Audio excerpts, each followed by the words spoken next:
32. Back with a more general deck report, since we just did a Kickstarter report.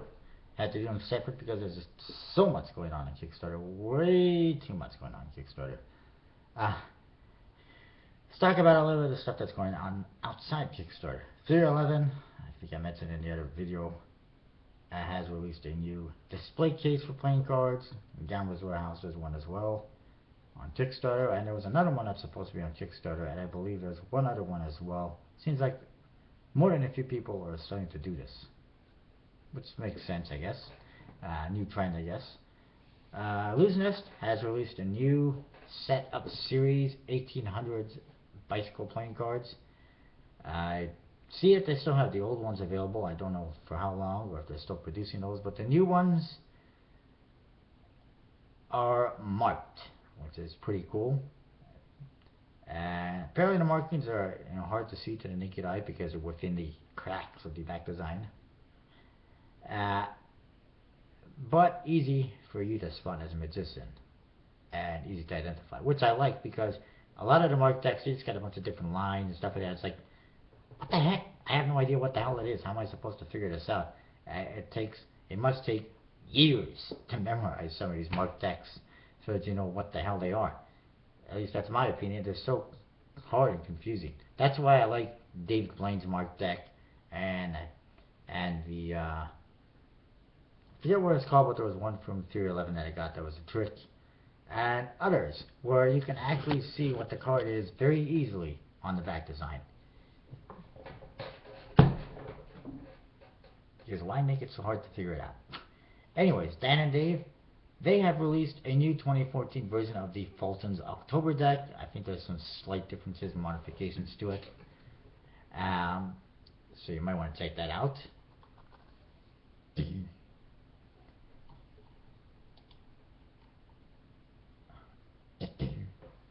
There is from Luke Brown, Alex Pandrea released more of his stash of playing cards. Unfortunately, a last minute email that I didn't see until the next day means I missed out, and a lot of other people did too. I'm not sure why there was no advance notice or warning that these would be selling. Indiegogo has a couple of decks I'll mention. One is a Teen Wolf playing cards based on their TD, so it's doing pretty well considering it's Indiegogo.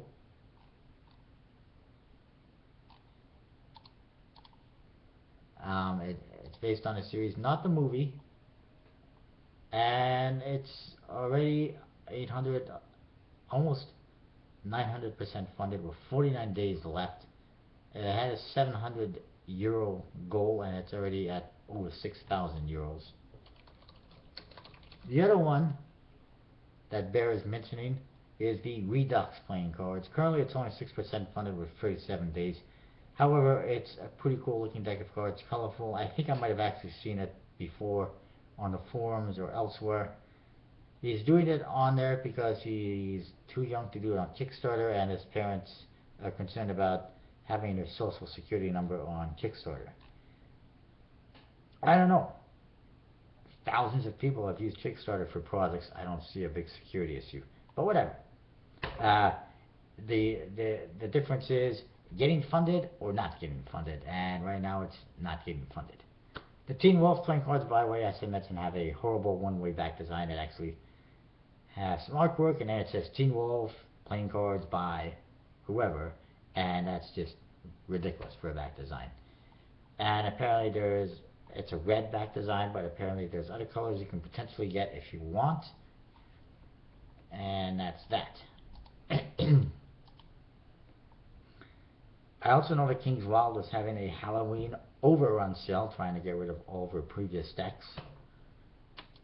We'll see how that goes.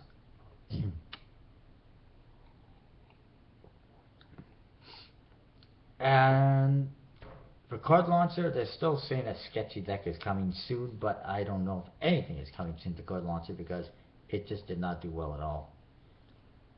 For Deck Starter, they have a new deck of cards called the Revelation deck. I'm still waiting for one of the previous decks, the Flesh and Bones. Not to mention they just funded the Alice in Wonderland deck barely. This Revelation deck is really nice. I like it. Has a $7,000 goal. It's almost at $1,000. Much like all the previous deck starter decks, it's going to be very slow to fund, and it's going to take a little bit of funding by the Buck twins and Justin Buck. But it's pretty cool. It's got a medieval cathedral theme and inspiration with a lot of Gothic details. Really nice.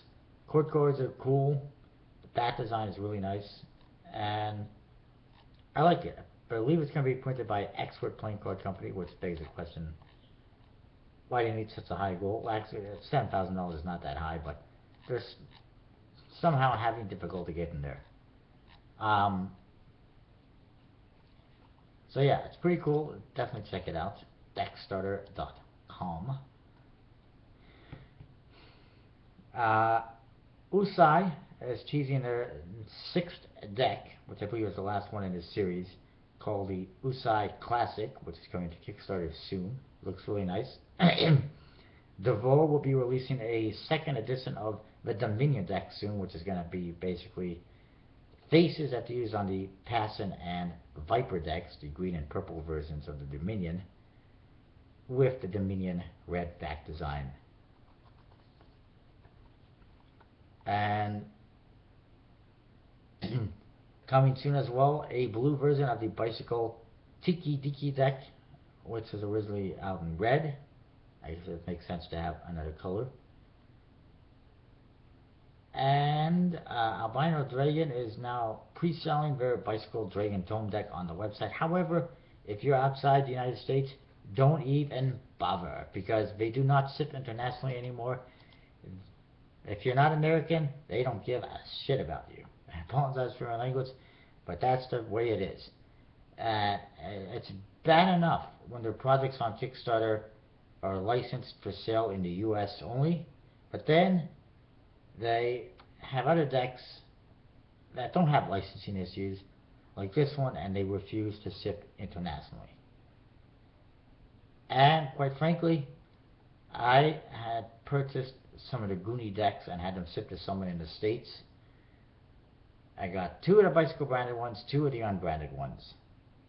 They sent out the 2 Bicycle branded limited decks, but they never sent out the unbranded ones. I contacted them about this. They sent a kind of confusing message saying I had multiple addresses and accounts, which I don't really understand. And I responded a couple times. No answer from them. I posted a comment on their Facebook page. No response. Posted a comment in the comment section of the project.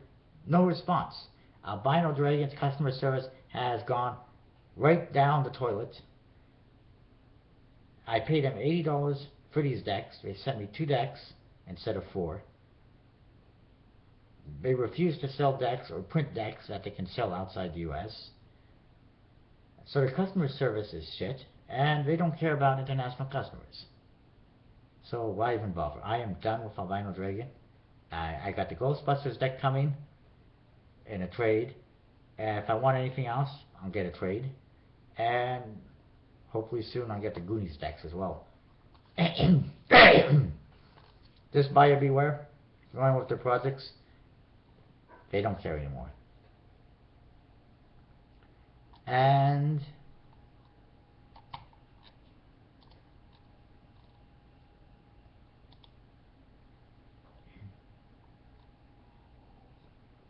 the Jason Rumble deck run should be coming soon. 3 different versions.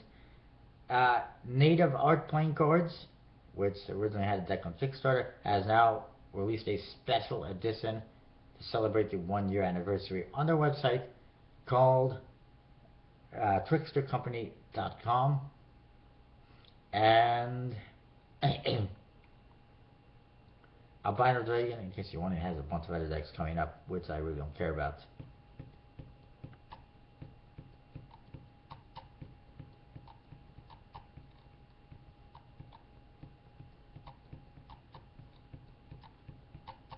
And that is that. That's what I've got. Oh, and Club 808 will have a new deck coming soon called the Bicycle Perspective, which should be pretty interesting. Anyway, that's what I've got. for the deck report. I will see you next time. More reviews coming soon. And don't forget, if you're looking for playing cards, collectibleplayingcards.com. Use the code VJOSE32 for 10% off. And use the code VIC10, VIC10, for $10 off your membership. Go do it right now.